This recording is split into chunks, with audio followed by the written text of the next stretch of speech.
Isho hello മിശിഹായ്ക്ക് സ്തുതിയായിരിക്കട്ടെ. പരിശുദ്ധാത്മാവിന് വന്ദനം. Ave Maria Emmanuel. Hello, hello. കേട്ടില്ലേ പറഞ്ഞത്? കേൾക്കുന്നുണ്ട്. വീട്ടിലല്ലേ? വീട്ടിലുണ്ട്, വീട്ടിൽ തന്നെ ഇരിപ്പുണ്ട്. ഞാൻ പോയിട്ടില്ല. ആ അപ്പൊ നേരത്തെ പറഞ്ഞ കാര്യങ്ങളൊക്കെ എങ്ങനെ ബോധ്യപ്പെട്ടോ? ആ ആ അപ്പം ഇനി പറയാൻ പോണ കാര്യം എന്ന് പറഞ്ഞാല് വളരെ പ്രധാനപ്പെട്ട കാര്യമാണ്. അപ്പൊ അത് നമ്മള് ശ്രദ്ധാപൂർവം എന്ന് പറഞ്ഞാല് ഇത് കർത്താവായ യേശുക്രിസ്തു മുഖേന പരിശുദ്ധാത്മാവിലൂടെ പിതാവായ ദൈവത്തിൽ നിന്നുള്ള തിരുഹിതമാണ് ഞങ്ങളോട് ഇപ്പോ ഈ സംസാരിക്കാൻ പരിശുദ്ധാത്മാവ് ഇടവരുത്തിയത് എന്ന് ഉള്ള ബോധ്യത്തില് ഉറച്ചു വിശ്വസിച്ച് നിങ്ങൾ ഈ കാര്യത്തിനെ ഹൃദയപൂർവ്വം സ്വീകരിക്കണം. ഹൃദയപൂർവ്വം സ്വീകരിച്ചാലാണ് ദൈവത്തിന്റെ ആത്മാവിന് ഇടപെടാൻ എളുപ്പം. മനസ്സിലായ? അപ്പൊ ഇപ്പൊ ഇത് പറയാനുള്ള കാരണം നമ്മളിപ്പോ നമ്മുടെ കൂട്ടായ്മയില് ചേട്ടൻ പോവാനുണ്ടായ കാരണം ഇത് ദൈവത്തിന്റെ ഇടപെടലാണ്. ഇപ്പൊ വിനുവിനെ കണ്ടുമുട്ടാനും സംസാരിക്കാനൊക്കെ ഇടവരുത്തിയത് ഇത് പരിശുദ്ധാത്മാവ് മുഖേനയാണ് സംഭവിച്ചിട്ടുള്ളത്.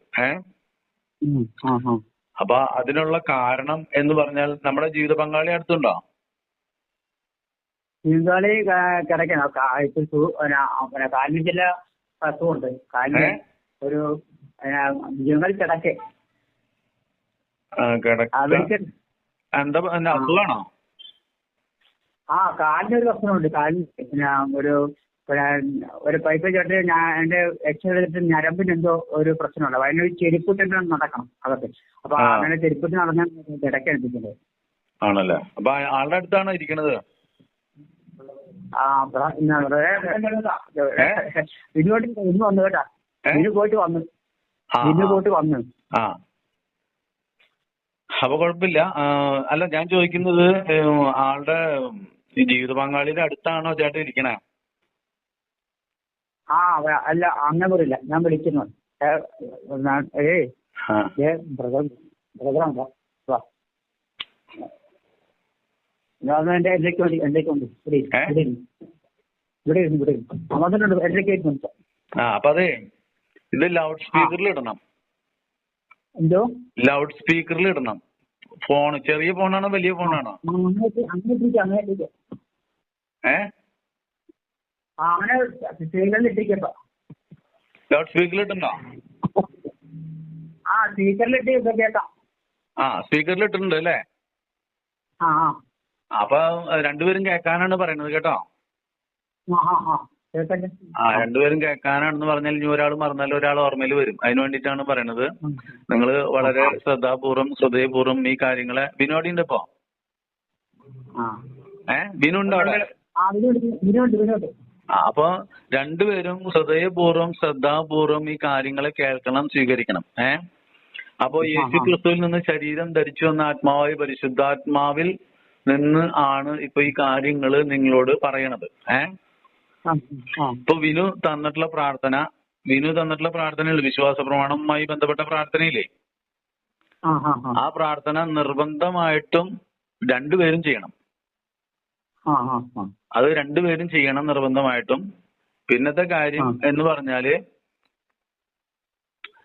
നമ്മള് വിനു കണ്ടുമുട്ടുന്നതിനേക്കാൾ മുമ്പ് എന്ന് പറഞ്ഞാൽ ഫസ്റ്റ് നിങ്ങൾ കണ്ടുമുട്ടുന്നില്ലേ വിനുവായിട്ട്?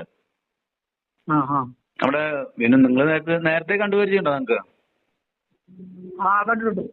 നേരത്തെ ഉണ്ട്. അല്ല, ഇപ്പൊ ഈ കൂട്ടായ്മക്ക് വരാൻ പറഞ്ഞ് നിങ്ങളെ കണ്ട് സംസാരിക്കാൻ വന്നില്ലേ? അല്ല, അത് അതിന് മുമ്പ് കണ്ടിട്ടുണ്ട്. ഓക്കെ, ഞാൻ പറഞ്ഞത് കൂട്ടായ്മയിലേക്ക് വരാൻ പറഞ്ഞ് കണ്ട സമയമുണ്ടല്ലോ, ആ സമയത്തുള്ള കാര്യമാണ് പറയണത്. ഇപ്പൊ വിനു കേട്ടാലും കുഴപ്പമൊന്നുമില്ല. കാരണം വെച്ച് കഴിഞ്ഞാല് വിനുവിന് അറിയാവുന്ന കാര്യങ്ങളാണ്. അതായത് ചേട്ടനിലുള്ളത് 67 അശുദ്ധാത്മാക്കളുണ്ട്. 67 എണ്ണം. പിന്നെ അതിൽ നിന്ന് ഇപ്പോ നമ്മൾ നേരത്തെ സംസാരിച്ചില്ലേ, നേരത്തെ സംസാരിച്ചപ്പോ 9 എണ്ണം പുറത്തു പോയിട്ടുണ്ട്.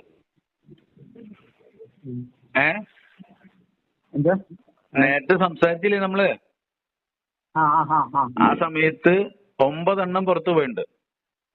ആ ആ ആ, പിന്നെ അതില് ഇപ്പൊ 9 പുറത്തു പോയാലും ഇപ്പൊ അതിന്റെ ബാലൻസ് നമ്മിലുണ്ട്.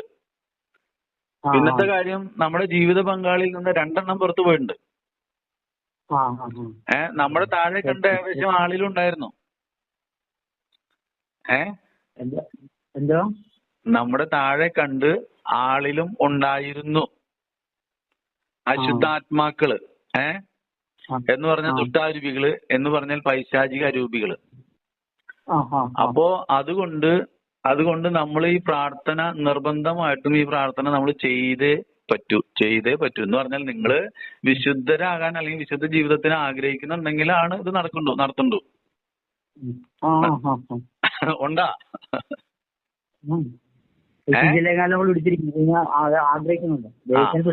അപ്പോ അത് നിങ്ങൾ ഹൃദയപൂർവ്വം തീരുമാനം എടുത്ത് എനിക്ക് വിശുദ്ധരായിട്ട് ജീവിക്കണം, അല്ലെങ്കിൽ ദൈവത്തിന്റെ വിശുദ്ധിയിലേക്ക് വരണം, അല്ലെങ്കിൽ എന്റെ കർത്താവിനോട് രമ്യതപ്പെടണം. അങ്ങനെ തീരുമാനം എടുത്തിട്ട് നിങ്ങൾ ഈ പ്രാർത്ഥന ചെയ്യണം. ഇനി പറയണ കാര്യം വളരെ വളരെ പ്രധാനപ്പെട്ട കാര്യമാണ് ഇനി നിങ്ങളോട് പറയുന്നത്. കാരണം വെച്ച് കഴിഞ്ഞാല് ഇപ്പോഴത്തെ അവസ്ഥയില് നിങ്ങള് പള്ളിയിൽ പോകാറില്ലേ? രണ്ടുപേരും പോകും. ചിലപ്പോ രണ്ടുപേരും. അയാള് ആഴ്ച ഞായറാഴ്ച മാത്രമേ പോകും. രണ്ടുപേരും പള്ളിയിൽ പോണ്ട് കുർബാന സ്വീകരിക്കാറില്ലേ? കുർബാന സ്വീകരിക്കാറുണ്ട്, കുമ്പസാരിക്കാറില്ലേ? അപ്പൊ കുർബാന സ്വീകരിക്കാറുണ്ട്, കുമ്പസാരിക്കാറുണ്ട്, കാര്യങ്ങളൊക്കെ ഉണ്ട്. പിന്നെ ബാക്കിയുള്ള കാര്യങ്ങളൊക്കെ എന്തൊക്കെയുണ്ടെന്ന് നമുക്ക് അറിയാലോ, ഞാൻ പറയാണ്ട് തന്നെ. അപ്പോ നമ്മൾ ചെയ്യേണ്ട കാര്യം ഇനി ചില കാര്യങ്ങള് നിർത്താനാണ് പറയണത്. പ്രധാനമായിട്ടും ഇനി ഒരു 3 മാസത്തേക്ക് പരിശുദ്ധ കുർബാന സ്വീകരിക്കരുത്. കുർബാനയ്ക്ക് പോണം, കുർബാന സ്വീകരിക്കരുത്. കാരണം നിങ്ങൾ ഇപ്പോ കുർബാന സ്വീകരിക്കാൻ യോഗ്യരല്ല. മനസ്സിലായ? ഇനി നിങ്ങൾ കുർബാന സ്വീകരിച്ചുകൊണ്ടിരിക്കുകയാണെങ്കിൽ ഈ പിശാചുകൾ നിങ്ങളെ വിട്ട് പോവില്ല. മനസ്സിലായോ? എന്നേക്കുമായിട്ട് ഇത് ചെയ്യണ്ടെന്നല്ല പറയണത് കേട്ടോ.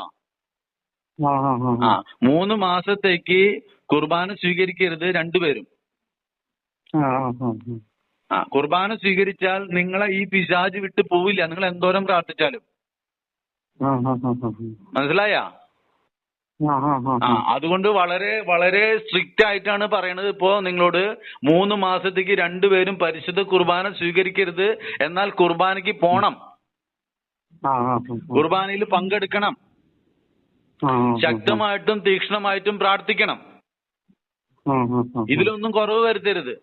കുർബാന സ്വീകരിക്കുന്നതിൽ നിന്ന് മാത്രം 3 മാസത്തേക്ക് നിങ്ങൾ മാറി നിൽക്കണം കുർബാന സ്വീകരിക്കുന്ന കാര്യത്തിൽ നിന്ന്.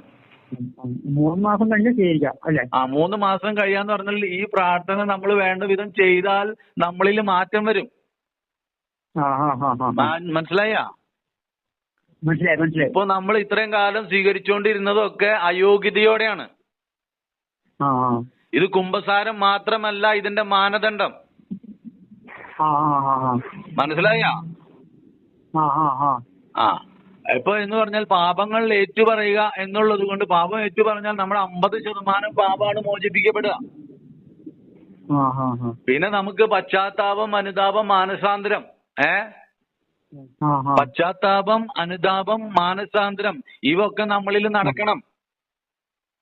കർത്താവിന്റെ സന്നിധിയിൽ കരയണം. ലോകത്തിന് മുമ്പിലോ മനുഷ്യരുടെ മുമ്പിലോ അല്ല, കർത്താവിന്റെ മുമ്പിൽ കരയണം. ശരണപ്പെടണം, സാഷ്ടാംഗം പ്രണമിക്കണം. കർത്താവേ, എന്നോട്, എന്റെ ജീവിത പങ്കാളിയോട്, എന്റെ കുടുംബത്തോട്, ഞങ്ങളിൽ നിന്ന് വന്നുപോയ എല്ലാ തെറ്റുകൾക്കും, കുറ്റങ്ങൾക്കും, പാപങ്ങൾക്കും, അതിക്രമങ്ങൾക്കും, മ്ലേച്ഛതകൾക്കും, അശുദ്ധിക്കും, തിന്മയ്ക്കും, ഈശോയെ അങ്ങയ്ക്ക് മാത്രം എതിരായി ഞങ്ങളിൽ നിന്ന് ഉരുവായ എല്ലാ അശുദ്ധിയോർത്ത്, തിന്മയോർത്ത് ഞങ്ങൾ അങ്ങയുടെ സന്നിധിയിൽ ശരണപ്പെട്ട് അടിമ വെച്ച് ഞങ്ങൾ മാപ്പ് ചോദിക്കുന്നു. ഞങ്ങളോട് ക്ഷമിക്കണമേ, പൊറുക്കണമേ, മാപ്പ് നൽകി എന്നെയും എന്റെ ജീവിത പങ്കാളി, എന്റെ കുടുംബത്തെയും എന്റെ പ്രിയപ്പെട്ടവരെയും അനുഗ്രഹിക്കണമേ. അങ്ങയോട് കൂടെ ഒന്നായിരിക്കുവാൻ ഞങ്ങളെ അനുവദിക്കണമേ, അനുഗ്രഹിക്കണമേ. മനസ്സിലായോ? അപ്പോ ഈ അനുതാപവും പശ്ചാത്താപവും മാനസാന്തരവും ഒന്നും ഇല്ലാണ്ട് നമ്മള് ദിവസേന പോയിട്ട് നമ്മള് ഒരു ടൈം ടേബിൾ എഴുതി വെച്ച പോലെ സ്ഥിരം പറയണത്, സ്ഥിരം ചെയ്യണ പാപം തന്നെ സ്ഥിരം ചെയ്തുകൊണ്ടിരിക്കണേ, ഈ സ്ഥിരം പറയണ കാര്യങ്ങൾ തന്നെ സ്ഥിരം പറഞ്ഞുകൊണ്ടിരിക്കണത് അല്ലേ?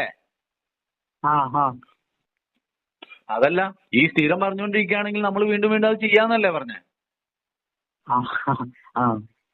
അല്ല, ഈ സ്ഥിരം ഒരേ കാര്യം തന്നെ പറയുന്നുണ്ടെങ്കിൽ അത് വീണ്ടും വീണ്ടും ചെയ്യല്ലേ? അപ്പൊ വീണ്ടും ചെയ്യാൻ വേണ്ടിയിട്ടാണോ നമ്മളത് ചെയ്യണത്, പറയണത്? വീണ്ടും ചെയ്യുന്ന ആഗ്രഹിക്കും. പക്ഷെ അങ്ങനെ അപ്പൊ എന്നെ കൂടാതെ നിങ്ങൾക്ക് ഒന്നും ചെയ്യാൻ പറ്റില്ല. എന്നെ കൂടാതെ നിങ്ങൾക്ക് ഒന്നും ചെയ്യാൻ പറ്റില്ല എന്ന് ഈശോ പറഞ്ഞിട്ടുണ്ടെങ്കിൽ നമുക്ക് ദൈവം നമ്മളെ സഹായിക്കണമെങ്കിൽ നമ്മൾ ദൈവത്തോട് ചേരണം. നീ ഇങ്ങോട്ട് വരാമെങ്കിൽ ഞാൻ അങ്ങോട്ട് വരാമെന്ന് വചനത്തിൽ പറയുന്നുണ്ട്. മനസ്സിലായിണ്ടാ? അപ്പൊ അതുകൂടെ നീ തിരിച്ചു വന്നാൽ എന്റെ സന്നിധിയിൽ നിന്നെ ഞാൻ പുനഃസ്ഥാപിക്കാന്ന് പറഞ്ഞിരിക്കണേ. അപ്പൊ തിരിച്ചു വരണം നമ്മള്. അപ്പൊ അവിശുദ്ധമായിട്ടുള്ള കാര്യങ്ങളിലേക്ക് നമ്മുടെ ശരീരം, മനസ്സ്, ആത്മാവ്, ജീവിതം വ്യാപരിക്കാൻ പാടില്ല. വിചാരത്താലോ വാക്കാലോ പ്രവൃത്തിയാലോ ഉപേക്ഷയാലോ ദുഷ്പ്രേരണയാലോ ബലഹീനതകൾ കൊണ്ട് ചിന്ത, ഭാവന, ഓർമ്മ, ബുദ്ധി, ഇച്ഛാശക്തി, ആഗ്രഹങ്ങൾ, അഭിലാഷങ്ങൾ, സ്വപ്നങ്ങൾ ഇവയിലൂടെ നമ്മൾ ദൈവത്തിനെതിരായിട്ട് പെരുമാറുകയും പ്രവർത്തിക്കുകയും ചെയ്യുന്നു. അങ്ങനെ ചെയ്തുകൊണ്ട് നമ്മൾ സ്ഥിരം പറയുന്ന ടൈം ടേബിൾ പോലെ കർത്താവിന്റെ പുരോഹിതന്റെ അടുത്ത് പോയിട്ട് പറയും ഇല്ലേ? അപ്പൊ അതിനിടയ്ക്ക് അത് കഴിഞ്ഞിട്ടല്ലേ നമ്മൾ ഈ കുംഭസാരത്തിനുള്ള ജപവും മനസ്താപനമൊക്കെ ചെല്ലുന്നില്ലേ? എന്നിട്ട് ചെയ്തിട്ട് നമ്മൾ വാഗ്ദാനം ചെയ്യാണ് ഇനി മേലിൽ ചെയ്യില്ലാന്ന്. എന്നിട്ട് നമ്മൾ വീണ്ടും അത് ചെയ്യും, വീണ്ടും അത് പോയി ഏറ്റു പറയും. വീണ്ടും ചെയ്യാൻ വേണ്ടിയിട്ടാണോ നമ്മൾ പ്രതിജ്ഞ ചെയ്യുന്നത്?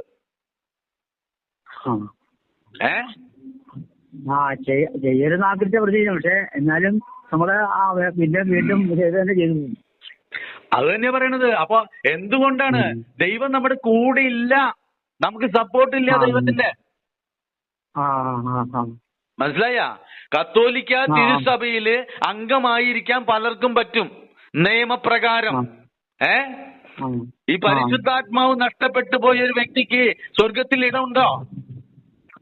ഇല്ല. അത് ആദ്യം നമ്മൾ മനസ്സിലാക്കണം. അതുകൊണ്ട് ദാവീദ് പ്രാർത്ഥിച്ചത് അങ്ങയുടെ പരിശുദ്ധാത്മാവിനെ എന്നിൽ നിന്ന് എടുത്തു കളയരുതേ. എടുത്തു കളയരുത് എന്ന് ദാവീദ് പ്രാർത്ഥിക്കാനുള്ള കാരണം എന്ന് പറഞ്ഞാൽ പാപത്തെ കുറിച്ചുള്ള ആദ്യമായിട്ടുള്ള ബോധ്യപ്പെടുത്തൽ ദാവീദിന് മുമ്പിൽ നടന്നപ്പോഴാണ് ദാവീദ് പറഞ്ഞത് അങ്ങ് ആദ്യം ആവശ്യപ്പെട്ട കാര്യമാണ് അങ്ങയുടെ പരിശുദ്ധാത്മാവിനെ എന്നിൽ നിന്ന് എടുത്തു കളയരുതേ എന്ന്. മനസ്സിലായോ? അപ്പൊ നമ്മള് ദൈവസ്നേഹത്തിന് വെളിയിലായിപ്പോ. ദൈവസ്നേഹത്തിന് വെളിയിലാണ് നമ്മൾ നിക്കണത്. എന്ന് പറഞ്ഞാല് നമ്മുടെ പ്രത്യാശ നിലനിൽക്കുന്ന കാര്യങ്ങളിലേക്കാകണം. ആകാശവും ഭൂമിയും കടന്നു പോകും, എന്നാൽ എന്റെ വചനം കടന്നു പോകില്ലെന്ന് പറഞ്ഞിട്ടുണ്ട്. അപ്പൊ നിലനിൽക്കുന്ന കാര്യങ്ങളിലേക്കാകണം നമ്മുടെ പ്രത്യാശ. ദൈവത്തിന് എല്ലാം ഇല്ലാതാകും, എന്നാൽ എന്റെ വചനം മാത്രം നിലനിൽക്കുമെന്ന് പറഞ്ഞിട്ടുണ്ട്. വേറെ 2-3 കാര്യങ്ങൾ നിലനിൽക്കുമെന്ന് പറഞ്ഞിട്ടുണ്ട്. അതെന്താന്നറിയോ? നശിച്ചു പോകാത്ത വേറെ 2-3 കാര്യങ്ങളെ കുറിച്ച് പറയുന്നുണ്ട് ബൈബിള്. അതെന്താന്നറിയോ? എന്തൊന്നും അറിയില്ല.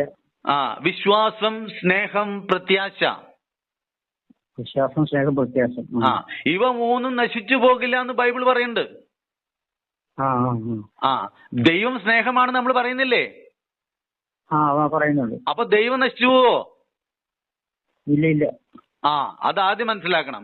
പിന്നത്തെ കാര്യം പ്രത്യാശ എന്ന് പറഞ്ഞാൽ ഈ നശിച്ചു പോകാത്ത ദൈവത്തിലാണ് നമ്മുടെ പ്രത്യാശ ആണെങ്കിൽ അത് നശിച്ചു പോവോ?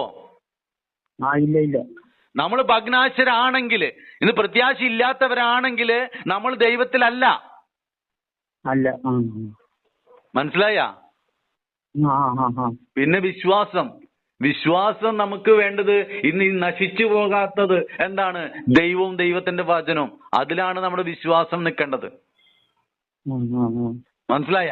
ഈ ലോകത്തെ പ്രീതിപ്പെടുത്താനോ അല്ലെങ്കിൽ ഭൗതിക ലോകത്തിന്റെ സുഖഭോഗങ്ങൾക്കോ സുഖ സന്തോഷങ്ങൾക്കോ നമ്മൾ പ്രാധാന്യം കൊടുത്ത് ഈ ലോകത്തോടുള്ള മൈത്രി, ദൈവത്തോടുള്ള ശത്രുതയാണ് ദൈവത്തിന്റെ വചനം നമ്മളെ പഠിപ്പിക്കുമ്പോൾ നമ്മൾ ലോകത്തോട് മൈത്രി വെച്ച് പുലർത്തി ദൈവവുമായി രമ്യതപ്പെടാതെ ഈ ലോകത്തോട് രമ്യതപ്പെട്ട് നമ്മൾ ജീവിക്കുമ്പോ ദൈവത്തിന്റെ വചനം പറയാ ലോകത്തോടുള്ള മൈത്രി ദൈവത്തോടുള്ള ശത്രുതയാണെന്ന്. ഈ ലോകത്തോട് നമ്മൾ മൈത്രി വെച്ച് പുലർത്തുമ്പോ തങ്ങളെ തന്നെ യാക്കോബുകാർ ലേഖനത്തിൽ വ്യക്തമായിട്ട് പറയാം, തങ്ങളെ തന്നെ ദൈവത്തിന്റെ ശത്രുവായി നമ്മൾ നിർത്തുകയാണ്.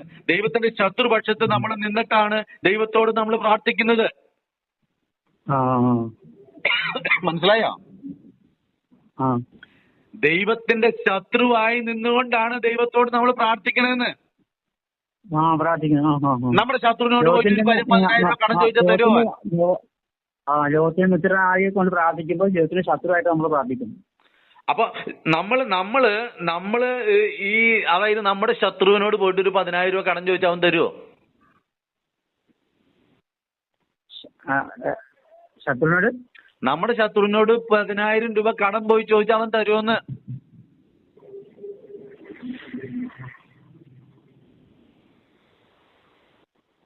ശത്രു നമ്മൾ നശിക്കാനും വല്ല ആഗ്രഹിക്കുന്നു. നമ്മുടെ ശത്രുവിനോട് ഒരു 10,000 രൂപ കടം ചോദിച്ചാൽ അവൻ തരുമോ? അവൻ തരുവില്ല. നമ്മൾ നശിക്കാനും അത് പറയാൻ ഇപ്പോ ഇതിന് കറക്റ്റ് ആൻസർ പറയാൻ പറ്റാത്തതിന്റെ കാര്യം തന്നെ നമ്മളിൽ ഈ ദുഷ്ടാരൂപികൾ ഉള്ളത് കൊണ്ടാണ്. മനസ്സിലായ? ഈ ലോകത്തിന്റെ ദേവൻ അവരുടെ മനസ്സിനെ അന്ധമാക്കിയിരിക്കുന്നു. മനസ്സിലായ? അപ്പൊ അതുകൊണ്ട് പല കാര്യങ്ങളും അംഗീകരിക്കാനും അതിനോട് സംയോജിക്കാനും നമുക്ക് കഴിയാത്തൊരു മനസ്സ് വരും. നമ്മൾ ആദ്യം നമ്മൾ മനസ്സിലാക്കേണ്ട കാര്യം ഇതാണ്, പല കാര്യങ്ങളോടും ദൈവിക സംവിധാനങ്ങളോട് നമ്മൾ വിധേയപ്പെടാൻ നമ്മൾ തയ്യാറാകണം. ഇനി മറ്റൊരു കാര്യം കൂടി പറയാം, സാധിക്കുമെങ്കിൽ ആ കോർ ഗ്രൂപ്പിൽ നിന്ന് മാറി നിന്നോ, അകലം പാലിച്ചോ. മനസ്സിലായോ? കാരണം ഒന്നും അവരോട് പറയണ്ട, ഞാൻ കുറച്ചു നാളേക്ക് ഉണ്ടാകില്ല എന്ന് പറഞ്ഞാൽ മതി. മനസ്സിലായോ? കാരണം എന്താണെന്നറിയോ? ഞങ്ങൾ പറയുന്ന ഈ പ്രാർത്ഥനയും കാര്യങ്ങളും ചെയ്യുകയും നമ്മുടെ കൂട്ടായ്മയിൽ പോകും കാര്യങ്ങളൊക്കെ ചെയ്തിട്ട് അതിൽ പോയി കഴിഞ്ഞാൽ ഇവിടെ നിന്ന് പ്രാർത്ഥിച്ച് കാര്യങ്ങൾ നമ്മൾ പറഞ്ഞ കാര്യങ്ങളൊക്കെ ചെയ്തു വരുമ്പോ ഈ ആത്മാക്കൾ വിട്ടുപോകും. നിങ്ങൾ ആ കൂട്ടായ്മയിൽ പോകുമ്പോ അത് കൂടും. മനസ്സിലായ കാര്യം? കാരണം എന്ന് പറഞ്ഞാൽ നിങ്ങളിൽ ഉണ്ടെന്ന് പറഞ്ഞില്ലേ, ഏകദേശം അതേ റേഞ്ചിൽ അതിന്റെ താഴെയും മുകളിലായിട്ട് ബാക്കി നിങ്ങളുടെ ആ കൂട്ടത്തിലുള്ളവരിലുണ്ട്. എന്ന് പറഞ്ഞാല് അശുദ്ധാത്മാക്കളില്ലാത്ത ഒരാൾ പോലും അതിനകത്തില്ല. മനസ്സിലായ കാര്യം? ഞാനിപ്പോ പറയുന്നത് നമ്മുടെ ഗ്രൂപ്പിനെ പുകഴ്ത്താൻ വേണ്ടി പറയുന്നതല്ല ഈ കാര്യങ്ങൾ കേട്ടോ. നമ്മുടെ ഗ്രൂപ്പിന് കുറവുകളില്ലാത്ത അല്ലെങ്കിൽ പരിശുദ്ധാത്മാവുള്ള ഗ്രൂപ്പാന്ന് പറഞ്ഞ് നിങ്ങൾ അടിച്ചേൽപ്പിക്കാൻ വേണ്ടി പറയുന്ന കാര്യങ്ങളല്ല. നിങ്ങൾ സത്യം തിരിച്ചറിയാൻ വേണ്ടിയിട്ടാണ് ഈ കാര്യങ്ങൾ പറയുന്നത്. മനസ്സിലായോ? മനസ്സിലായി. അപ്പൊ അതുകൊണ്ട് തെറ്റായിട്ടുള്ള ദൈവത്തിന് ഹിതകരമല്ലാത്ത ഒരു കാര്യങ്ങളിലേക്കും നിങ്ങൾ വിധേയപ്പെടാനോ അതിനോട് സംയോജിക്കാനോ പാടില്ല. എന്റെ ഇഷ്ടങ്ങളും ആഗ്രഹങ്ങളും അഭിലാഷങ്ങളും ഒക്കെ ദൈവത്തിന് പ്രീതികരമാണോ എന്ന് നമ്മൾ ഒന്ന് ചിന്തിക്കണം. ഞാൻ ചെയ്യുന്ന പ്രവൃത്തികള്, ഞാൻ ചിന്തിക്കുന്ന കാര്യങ്ങള്, എന്റെ ആലോചനകള് ദൈവത്തിന് പ്രീതികരമാണോ ഹിതകരമാണോ എന്ന് നമ്മൾ ചിന്തിക്കണം. മനസ്സിലായ? അപ്പൊ നമ്മൾ വീണ്ടും പാപം ഏറ്റു പറയാൻ നമുക്ക് ഇടവരുന്നുണ്ടെങ്കിൽ അവനാണ് നമ്മളെ ഭരിച്ചുകൊണ്ടിരിക്കുന്നത്. ഇപ്പൊ പറഞ്ഞില്ലേ എത്ര എണ്ണം ഉണ്ടായിരുന്നെന്ന്. നമ്മൾ പറയും നമ്മളെ കാര്യം, എന്റെ കാര്യങ്ങളൊക്കെ ഞാനാണ് നോക്കണേന്ന് പറയും. അങ്ങനെ ഒരാളുടെ മനസ്സിൽ ചിന്തയുണ്ടെങ്കിൽ തന്നെ അത് അവനെ ഭരിക്കുന്നത് അവനല്ല എന്ന് ഉറപ്പാണ്. മനസ്സിലായ? എന്ന് പറഞ്ഞാല് നമുക്കൊരു ആത്മാവുണ്ടെന്ന് നമുക്കറിയാം ഇല്ലേ? നമ്മുടെ ആത്മാവ് ഈ അശുദ്ധാത്മാക്കളുടെ അടിമത്തത്തിലാണ്. കാര്യം മനസ്സിലായോ? നമ്മുടെ ആത്മാവ് യഥാർത്ഥത്തില് പരിശുദ്ധാത്മാവിന്റെ കീഴിലാണ് ആയിരിക്കേണ്ടത്. പരിശുദ്ധാത്മാവിന് ഒരു തരത്തിലും ഭരണം നടത്താൻ പറ്റാത്ത രീതിയില് നമ്മള് അശുദ്ധാത്മാവിന്റെ അടിമത്തത്തിലാണ് നമ്മുടെ സ്വന്തം ആത്മാവ്. ഉം. കാര്യം മനസ്സിലായോ? ആ. ആ അപ്പൊ ഈ സാധനങ്ങളെ പുറത്താക്കിയാലാണ് നമ്മുടെ കാര്യങ്ങള് നല്ല രീതിയിൽ നടക്കുള്ളൂ. ആ, ആ, ഇപ്പൊ കുറെ രോഗം പ്രശ്നം കാര്യങ്ങളൊക്കെ പറഞ്ഞില്ലേ, ആ, ആ, ആ. ആ കാര്യത്തിലൊക്കെ ദൈവം ഇടപെടും. നിങ്ങള് ആ, നമ്മൾ പറഞ്ഞ രീതിയിൽ കൃത്യമായിട്ട് പോവാൻ നമ്മൾ തയ്യാറായിക്കോ. ദൈവം ഇടപെടുന്നത് ഞങ്ങൾ പറയാണ്ട് നിങ്ങൾക്ക് തന്നെ മനസ്സിലാവും. ആ, ആ, ആ, ഏ ആ, ആ. ആ അത് മനസ്സിലാവണം, നമുക്ക് ബോധ്യപ്പെടണം. മറ്റുള്ളവർ ഇപ്പൊ ഞാൻ പറഞ്ഞുകൊണ്ടുള്ള കാര്യമല്ല, അല്ലെങ്കിൽ ബിനു പറഞ്ഞുകൊണ്ടുള്ള കാര്യമല്ല. നിങ്ങളുടെ ജീവിതത്തിൽ നിന്ന് നിങ്ങൾക്ക് അനുഭവം കിട്ടണം. ആ, ആ, ആ, ആ. ദൈവം നമ്മുടെ ജീവിതത്തിൽ പ്രവർത്തിക്കുന്നു, ദൈവം ഇടപെടുന്നു എന്നുള്ളൊരു ബോധ്യവും ഉറപ്പും. ദൈവമക്കളെ സഹായിക്കാൻ അല്ലെങ്കിൽ ദൈവം പിന്നെ ആരാ? ആ, ഇത് സഹായിക്കാൻ ദൈവത്തിന് നിങ്ങളെ സഹായിക്കാനും നിങ്ങളെ രക്ഷിക്കാനും കഴിയാത്ത വിധം നിങ്ങളായി തീർന്നാൽ ദൈവം എങ്ങനെ പ്രവർത്തിക്കും? ആ, നിങ്ങളെ കൂടാതെ നിങ്ങളെ രക്ഷിക്കാൻ ദൈവത്തിന് പറ്റുമോ? ഇല്ല ഇല്ല. ആ ഈ കാര്യങ്ങൾ നമ്മൾ തിരിച്ചറിയണം. അതാണ് പ്രധാനപ്പെട്ട സംഗതി. ആ, നമ്മളെ കൂടാതെ നമ്മെ രക്ഷിക്കാൻ ദൈവത്തിന് പറ്റില്ല. അതുകൊണ്ടാണ് പറഞ്ഞത് ഈ പല കാര്യം നമ്മൾ ഹൃദയപൂർവ്വം സ്വീകരിക്കണം എന്ന് പറയുന്ന കാര്യങ്ങളൊക്കെ മനസ്സിലായിണ്ടാ? അപ്പൊ ഹൃദയ പരമാർത്ഥതയോടെ ദൈവത്തെ അന്വേഷിക്കുന്നവർ കണ്ടെത്തും എന്ന് പറഞ്ഞിരിക്കണേ. മനസ്സിലായ? അപ്പോ നമ്മള് അങ്ങനെ ദൈവം ആഗ്രഹിക്കുന്ന രീതിയിൽ നമ്മൾ ദൈവത്തെ അന്വേഷിക്കാൻ നമ്മൾ തയ്യാറാകണം. തിരിച്ചു പറഞ്ഞാല് തിരിച്ചു വരാൻ നമ്മൾ തയ്യാറാകണം. ചിലപ്പോ നമുക്ക് പലതും സഹിക്കേണ്ടി വരും. ഇപ്പൊ ചിലപ്പോ നാണക്കേട്, മാനക്കേട്, അങ്ങനത്തെ കുറെ സംഭവങ്ങളൊക്കെ ഉണ്ടാവും ജീവിതത്തില്. നമ്മൾ പിന്നെ എന്തൊക്കെയാണോ വലിയ കാര്യങ്ങളായിട്ട് കാണുന്നത് അതൊക്കെ അങ്ങ് ഉപേക്ഷിക്കുക. ചിലർക്ക് മാനം, അന്തസ്, നാണക്കേട് ഒക്കെ ഉണ്ടല്ലോ. അപ്പൊ അതൊക്കെ വലിയ കാര്യങ്ങളായിട്ട് കണ്ടു കഴിഞ്ഞാല് അതൊക്കെ ദൈവം തകർക്കും. ഒന്നാം പ്രമാണം എന്താ? എല്ലാറ്റിലും ഉപരിയായി ദൈവത്തെ സ്നേഹിക്കണം. ഉപരി എന്ന് പറഞ്ഞാൽ എല്ലാറ്റിനും മുകളിൽ എന്നാണ് അർത്ഥം. അപ്പോ എല്ലാറ്റിലും മുകളിലുള്ള സ്ഥാനം ദൈവത്തിന് കൊടുക്കാൻ പറ്റണം. മനസ്സിലായിണ്ടാ?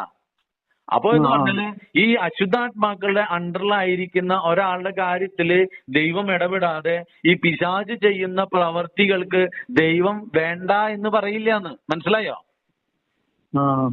പിശാച് ചെയ്തു കൂട്ടുന്ന പ്രവർത്തികളുണ്ടല്ലോ നമ്മുടെ ജീവിതത്തില്, ആ പ്രവൃത്തിയെ ദൈവം തടയില്ലാന്ന്. തടയണമെങ്കിൽ നിങ്ങൾ നിങ്ങളുടെ മനസ്സ് തിരിയണം. മനസ്സ് തിരിഞ്ഞ് ദൈവത്തിലേക്ക് തിരിഞ്ഞ് നടക്കാൻ തയ്യാറാണ്. കർത്താവിന്റെ വചനം കൃത്യമായിട്ട് ഭയഭക്തിയോടെ കർത്താവിന് ശുശ്രൂഷ ചെയ്യുവിൻ, വിറയലോടെ അവിടുത്തെ പാദങ്ങൾ ചുംബിക്കുവിൻ, അല്ലെങ്കിൽ അവിടുന്ന് കോപിക്കുകയും അവിടുത്തെ കോപം ക്ഷണത്തിൽ ജ്വലിക്കുകയും ചെയ്യും. നിങ്ങൾ വഴിയിൽ വെച്ച് നശിച്ചു പോകുമെന്ന് വചനം പറയണേ. നമ്മൾ കേട്ട സുവിശേഷം ഇതാണ്. എന്തെന്ന്? കർത്തൃ കോപം സാവകാശമേ വരൂ, അല്ലേ? അപ്പൊ അതെപ്പോഴെങ്കിലും വരട്ടെ, നമുക്ക് തോന്നിയ പോലെ ജീവിക്കാം. എന്നാ ഇപ്പൊ ഞാൻ പറഞ്ഞെന്താ? ഭയഭക്തിയോടെ കർത്താവിന് ശുശ്രൂഷ ചെയ്യുവിൻ, വിറയിലോടെ അവിടുത്തെ പാദങ്ങൾ ചുംബിക്കുവിൻ, അല്ലെങ്കിൽ അവിടുന്ന് കോപിക്കുകയും അവിടുത്തെ കോപം ക്ഷണത്തിൽ ജ്വലിക്കുകയും ചെയ്യും. ക്ഷണത്തിൽ എന്ന് പറഞ്ഞാൽ എന്താ? പെട്ടെന്ന്. അത് തന്നെ. ഇതും വചനം തന്നെയാ കേട്ടോ, എന്റെ വാക്കല്ല, കർത്താവിന്റെ വചനമാണ്. എന്റെ വാക്കല്ല ഇതൊന്നും. പറയുന്ന എല്ലാ കാര്യങ്ങളും ദൈവവചനത്തെ ആസ്പദമായി, അത് POC ബൈബിളിനെ ആസ്പദമാക്കി ഈ ലൗകിക ലോക ജീവിതത്തിൽ നിന്ന് എന്റെ കർത്താവിന്റെ പരിശുദ്ധാത്മാവ് എന്നെ പഠിപ്പിച്ച, എന്റെ അനുഭവങ്ങളിലൂടെ എന്നെ ബോധ്യപ്പെടുത്തിയ കാര്യങ്ങള് ദൈവാത്മാവിൽ നിന്ന് ദൈവവചനത്തെ ആസ്പദമാക്കിയിട്ട് പറയുന്ന എല്ലാ കാര്യങ്ങളും വചനത്തിന്റെ വെളിച്ചത്തിലാണ്. എന്റെ ഇഷ്ടത്തിന് മാത്രം ഒന്നും പറയുന്നില്ല. ഈശോ പറഞ്ഞിട്ടുള്ള കാര്യമുണ്ട്, ഞാൻ പിതാവിൽ നിന്ന് കേൾക്കുന്നത് മാത്രം സംസാരിക്കുന്നു, അല്ലേ? ആ പിതാവിൽ നിന്ന് കേൾക്കുന്നത് മാത്രം സംസാരിക്കുന്നു. ഞാൻ പോകുന്നത് കൊണ്ട് ഞാൻ നിങ്ങൾക്ക് എന്നേക്കുമായി നിങ്ങളോട് കൂടെ ആയിരിക്കാൻ ഒരു സഹായകനെ ഞാൻ അയക്കും. ഞാൻ പോകുന്നതാണ് നല്ലത്. ഞാൻ പോകുന്നില്ല എങ്കിൽ സഹായകൻ നിങ്ങളുടെ അടുത്തേക്ക് വരികയില്ല. അപ്പൊ സഹായകൻ വന്നാല് നമ്മോട് കൂടെ ആയിരിക്കണമെങ്കിൽ സഹായകനായിരിക്കാൻ യോഗ്യത നമുക്ക് വേണ്ടേ? വേണം. ആ യോഗ്യതയാണ് നേടേണ്ടത്. അതാണ് വിശുദ്ധി എന്ന് പറഞ്ഞ സംഭവം. വിശുദ്ധി കൂടാതെ ദൈവത്തെ സമീപിക്കുക ആർക്കും സാധ്യമല്ല. വിശ്വാസം കൂടാതെ അവിടുത്തെ പ്രസാദിപ്പിക്കാൻ ആർക്കും സാധിക്കില്ല. അപ്പൊ അങ്ങനെ വേണം. ഈ രണ്ട് കാര്യങ്ങൾ നമ്മില് നിറഞ്ഞാല് അല്ലെങ്കിൽ അത് വർദ്ധിച്ചാലാണ് ദൈവത്തോട് നമുക്ക് വിശ്വസ്തത പുലർത്താൻ പറ്റുള്ളൂ. മനസ്സിലായ? വിശുദ്ധിയും വിശ്വാസവും വർദ്ധിക്കുമ്പോഴാണ് ദൈവത്തോട് വിശ്വസ്തത പുലർത്തുന്ന വ്യക്തികളായിട്ട് മാറാൻ പറ്റുക. ഈ വിശ്വാസവും വിശ്വസ്തതയും തമ്മിൽ ഒരുപാട് മാറ്റമുണ്ട്, അന്തരമുണ്ട് കേട്ടോ. അപ്പൊ ആ വിശ്വസ്തത, ദൈവത്തോട് വിശ്വസ്തത പുലർത്തുന്ന ആളുകളായിട്ട് മാറണം. ദൈവവചനത്തോട് വിശ്വസ്തത പുലർത്തുന്ന വ്യക്തികളായിട്ട് മാറണം. ദൈവത്തിന്റെ കൃപയോട് ഐക്യപ്പെട്ട് ജീവിക്കാൻ ഈ ഹിതപ്രകാരം എന്ന് പറഞ്ഞാല് സ്വയമേവ നമ്മുടെ ഹൃദയപൂർവമായിട്ടുള്ള ആഗ്രഹം ഉണ്ടാകണം ഉള്ളിലെപ്പോഴും. അതിനു വേണ്ടിയുള്ള ദാഹം എന്ന് പറഞ്ഞാൽ എന്താണോ നിങ്ങൾ ഇച്ഛിക്കുന്നത്, ആ ആഗ്രഹവും അതിനു വേണ്ടിയുള്ള ദാഹവും നിങ്ങളുടെ ഉള്ളിലുണ്ടാകണം. അപ്പൊ തിന്മയ്ക്ക് അവിടെ സ്വാധീനം കുറഞ്ഞു പോകും. മനസ്സിലായ? അല്ലാത്ത പക്ഷം നിങ്ങളെ തിന്മ കീഴടക്കിക്കൊണ്ടിരിക്കും. ഇനി വേറെ കാര്യം പറഞ്ഞു, ആർ.സി. ആണോ ലാറ്റിൻ ആണോ അതോ യാക്കോബ ഏതെങ്കിലും ആണോ? ലാറ്റിനോ? ഇപ്പോ ഞാൻ ഒരു വേറൊരു കാര്യം കൂടി പറഞ്ഞുതരാം. നിങ്ങളിപ്പോ ഇതിലൊന്നും പെടാത്ത അവസ്ഥയാ. മനസ്സിലായ? എന്ന് പറഞ്ഞു കഴിഞ്ഞാൽ ഞാൻ പറഞ്ഞില്ലേ, നമ്മൾ പരിശുദ്ധ കുർബാന സ്വീകരിക്കാൻ അയോഗ്യരായിട്ടിരിക്കുന്ന അവസ്ഥയാണ് ഇപ്പൊ നമുക്കുള്ളത്. അപ്പൊ അതുകൊണ്ട് ആണ് പ്രത്യേകം പറഞ്ഞത് 3 മാസത്തേക്ക് ഇനി കുർബാന സ്വീകരിക്കരുത്, കുർബാനയ്ക്ക് പോണം, കുർബാന സ്വീകരിക്കരുത്. എന്നിട്ട് പ്രാർത്ഥിച്ച് നമ്മുടെ മനോഭാവങ്ങളിലൊക്കെ മാറ്റം വരുത്തി ഒരു വിശുദ്ധിക്ക് വേണ്ടിയുള്ള ദാഹവും കാര്യങ്ങളൊക്കെ നമ്മിൽ വളർന്ന് ദൈവത്തോട് രമ്യതപ്പെടാൻ, ഐക്യപ്പെടാനുള്ള അതിയായിട്ടുള്ള ദാഹവും തീവ്രതയും തീക്ഷ്ണതയും നമ്മിൽ വളരണം. അങ്ങനെ വളർന്നു കഴിഞ്ഞാല് ഈ അശുദ്ധാത്മാക്കളൊക്കെ പുറത്തു പോകാൻ തുടങ്ങും. അത് പുറത്തു പോയി കഴിഞ്ഞാല് ദൈവത്തിന്റെ പരിശുദ്ധാത്മാവ് നിറയാൻ തുടങ്ങും. മനസ്സിലായോ? അപ്പോ അതിനു വേണ്ടിയിട്ട് ദാഹിക്കുകയും ആഗ്രഹിക്കുകയൊക്കെ ചെയ്ത് അതിനുവേണ്ടി തീവ്രമായിട്ട് അധ്വാനിക്കണം, കഠിനാധ്വാനം ചെയ്യണം എന്ന് പറഞ്ഞ വചനം പറയുന്നുണ്ട്, അധ്വാനിക്കാത്തവൻ ഭക്ഷിക്കാതിരിക്കട്ടെ, അല്ലേ? അപ്പൊ നമ്മള് വിചാരിക്കുക ഈ പണിയെടുക്കാത്തവൻ തിന്നണ്ട, അല്ലേ?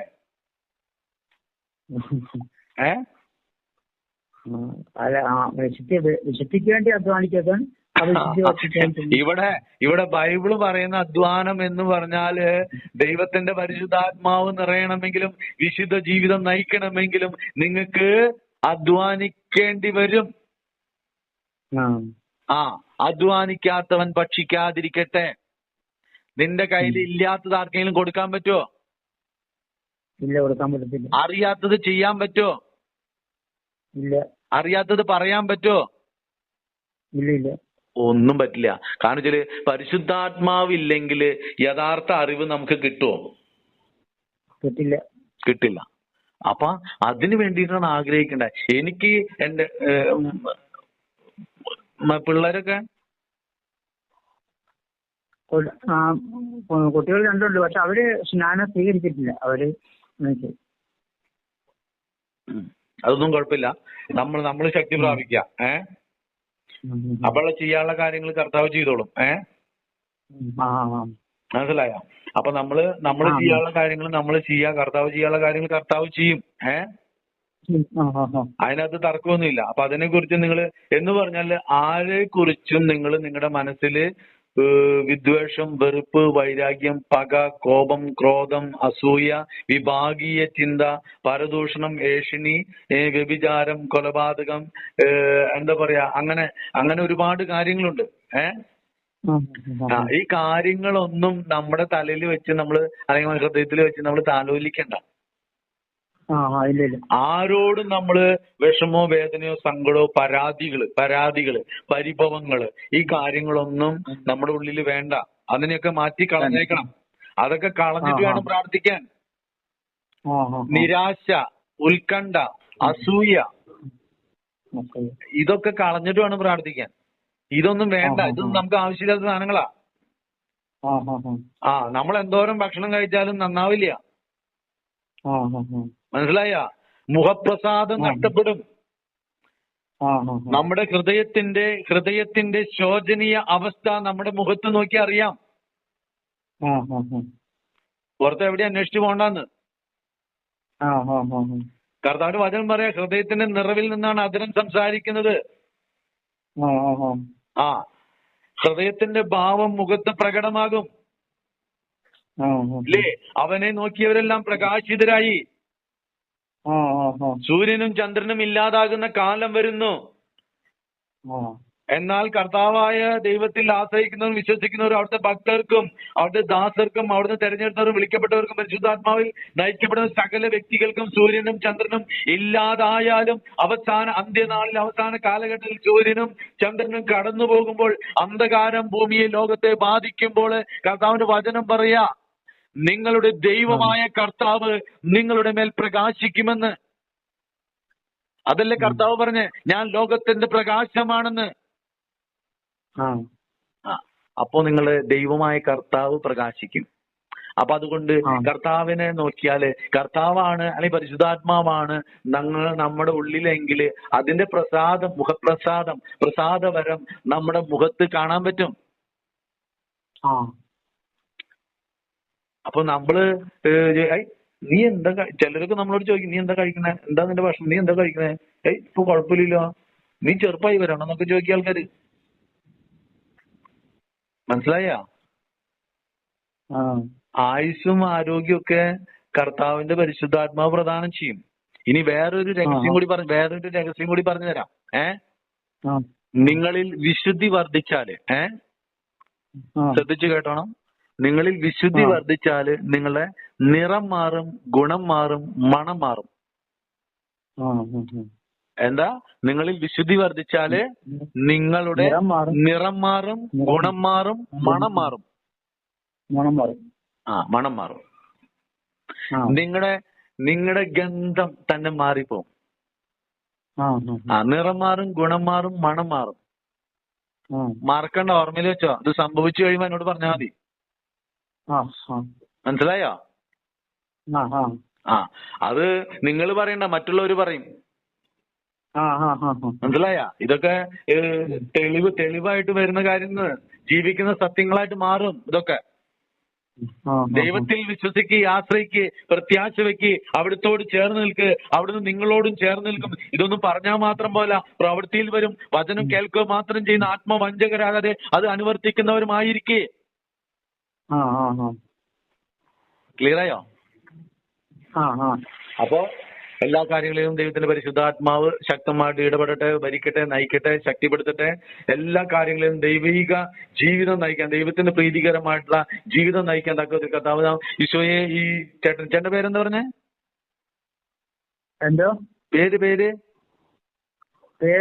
ജോസഫ്. ജോസഫ് ചേട്ടനെയും ജീവിത പങ്കാളി, ഭാര്യയുടെ പേര് മേരിയാണ്. അപ്പൊ ജോസഫ് ചേട്ടനെയും മേരിയെയും കർത്താവെ അവരുടെ ജീവിതത്തെ, കുടുംബത്തെയും മക്കളെയും ചേർത്ത് വെച്ച് പ്രാർത്ഥിക്കുന്നു. ഇവരുടെ കുടുംബത്തെയും വിശുദ്ധീകരിച്ച് അനുഗ്രഹിക്കപ്പെടാൻ കർത്താവെ അതിശക്തമായിട്ടുള്ള കൃപ അതിവേഗത്തിൽ അവിടുന്ന് ചൊരിയണമെന്ന് പ്രാർത്ഥിക്കുന്നു. അങ്ങയുടെ സമാധാനം ഈശോ ഈ മക്കളിൽ സമൃദ്ധമാകട്ടെ എന്ന് പ്രാർത്ഥിക്കുന്നു. എല്ലാ തരത്തിലും തിന്മയുടെ ആധിപത്യങ്ങളിൽ വിടുവിച്ച് ദൈവത്തിന്റെ പരിശുദ്ധാത്മാവിൽ ഭരണം ചെയ്യുവാൻ കർത്താവ് ഈ മക്കളെ, കുടുംബത്തെ ഒരുക്കണമെന്ന് പ്രാർത്ഥിക്കുന്നു. അങ്ങയുടെ സമാധാനത്തിന്റെ അങ്കി ഈ മക്കളെ പുതപ്പിക്കണമെന്ന് പ്രാർത്ഥിക്കുന്നു.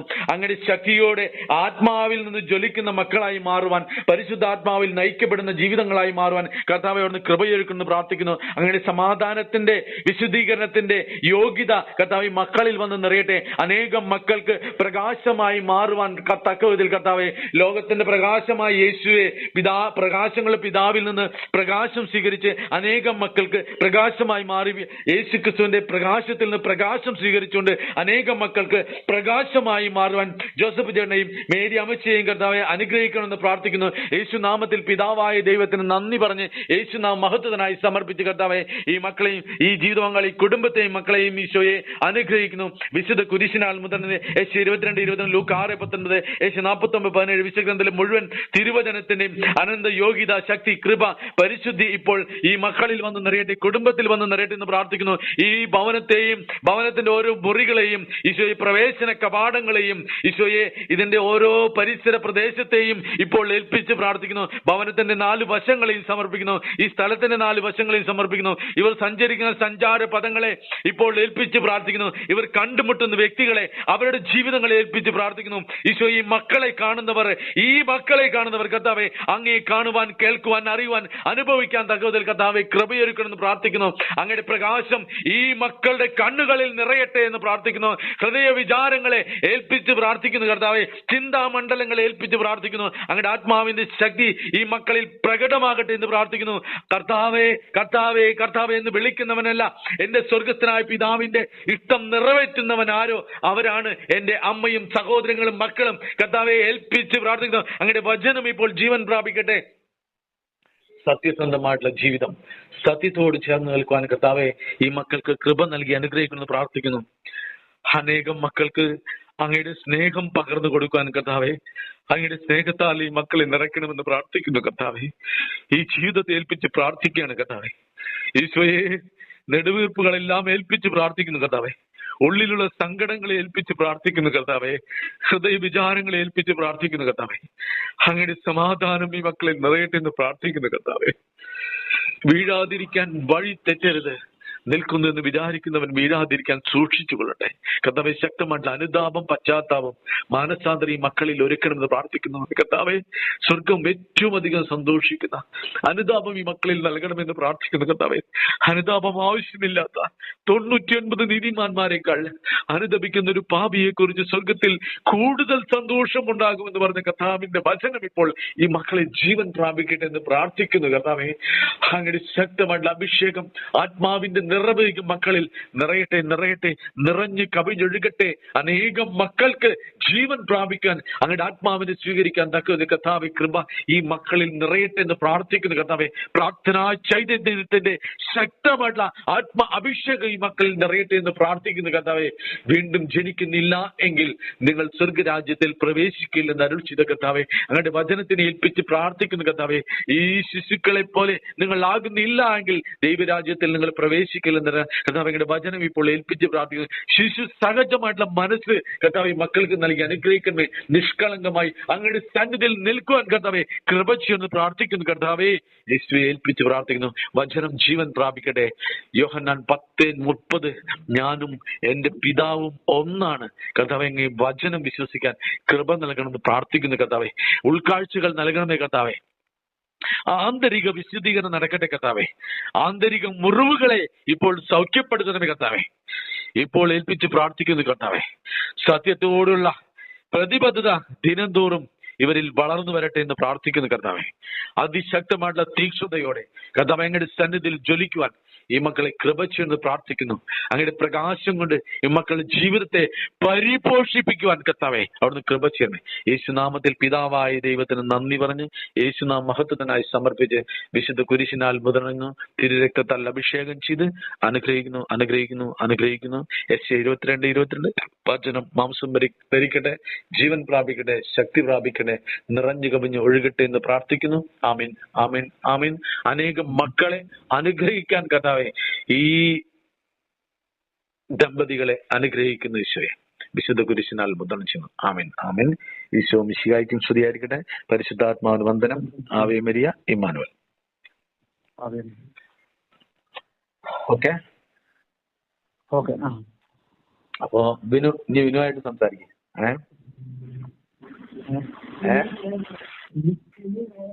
ബിനു പോയോ? എന്താ പറ്റിയ? ബിനു എന്തോ അത്യാവശ്യത്തിൽ ഇടയ്ക്ക് വന്ന, അപ്പൊ ചോദിച്ചത് സംശയം വല്ലതും ഉണ്ടാവുന്ന ചോദിക്കാൻ വേണ്ടി വന്ന. അപ്പൊ പുള്ളി എൻ്റെ ഒരു അടിയന്തരത്തിൽ പോകേണ്ട കാര്യമുണ്ട്, അതിനിടക്ക് വന്നതാണ്. ഓക്കെ. ഇപ്പൊ കേട്ട കാര്യം, പറഞ്ഞ കാര്യം, പ്രാർത്ഥിച്ച കാര്യമൊക്കെ നമ്മുടെ മനസ്സിൽ നിന്ന് ഒന്നും പോകരുത് കേട്ടോ. ഇല്ല ഇല്ല, ഒന്നും പോകരുത്, ഒന്നും കളയരുത്. എല്ലാം കേട്ടത് അനുസരിച്ച് നമ്മൾ ഹൃദയപൂർവ്വം സ്വീകരിച്ച് മുന്നോട്ട് പോകാൻ നമ്മൾ ശ്രമിക്കുക. കർത്താവ് ശക്തമായിട്ട് പ്രവർത്തിക്കും. കേട്ടാ? നല്ല ഒരു അപ്പച്ചനും അമ്മച്ചിയുമായിട്ട് മാറണം. ദൈവത്തിന്റെ പൊന്നുമക്കളായിട്ട് മാറണം. അതുപോലെ ദൈവം നിങ്ങളെ സ്നേഹിക്കുന്നത് കൊണ്ടാണ് ഇപ്പൊ ഇത്രയൊക്കെ നടന്നത്.